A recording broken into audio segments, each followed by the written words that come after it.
أسعد الله مساءكم أحبتي بكل خير وفرح وسرور. انتوا مثل ما بتشوفوا أمامكم هاي عجينة كبة وهاي لحمة، شايفينها كيف؟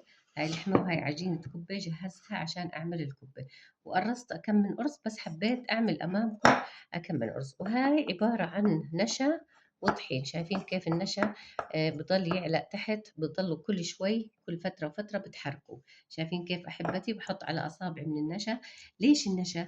هلا عشان تعطيها قرمشة لحبة الكبة لما تيجي تنقلها وتكون كتير طيبة. شوفوا ما شاء الله حبة الكبة شو إنها ناعمة وطرية وبتشهي. هلا إيش هاي الكبة؟ عبارة عن عجينة فيها برغل ناعم أصفر وبرغل، بس كمية البرغل الناعم الأصفر أكتر بكتير من الأحمر. يعني إذا بتحطوا مثلا 4 مجات من الأصفر هذا، تحطوا مج ونص من الأحمر. وطبعا نقعتهم مع بعض، والنقع طريقة النقع رش المي، بترشوها رش يعني ما بتبلوه كتير، ولما يفتح شوي تردوا كمان ترشوا شوية مي شوي شوي عشان يعطيكم قرمشة بالقلي.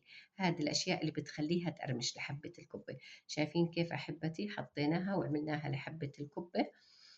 وبعدين إيش بتحطوا عليها؟ بتحطوا عليها بصل. هلا مقدار البصل على حسب الكمية اللي عاملينها. عاملين حوالي مثلا كيلو ونص، بتحطوا بصلتين كبار، بدهم بصلتين كبار مش أقل. وبتحطوا عليهم نص كيلو لحمة كمان، عشان إنها تكون إيش مرتبة وبتشهي عند القلي وعند الأكل كمان.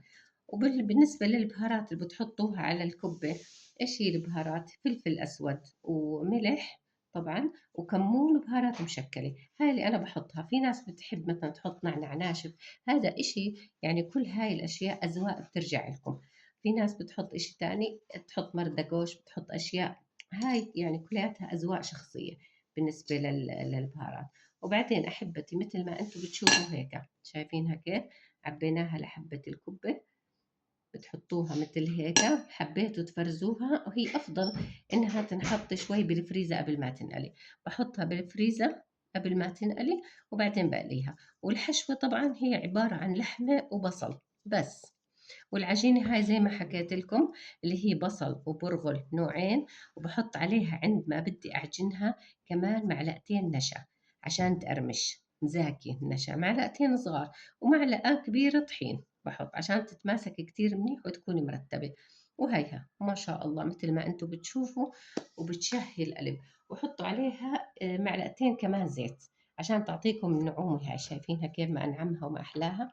وتاكلوها بالهناء والعافية. اعملوا لي شير ولايك، وإن شاء الله لسه عندي الكثير.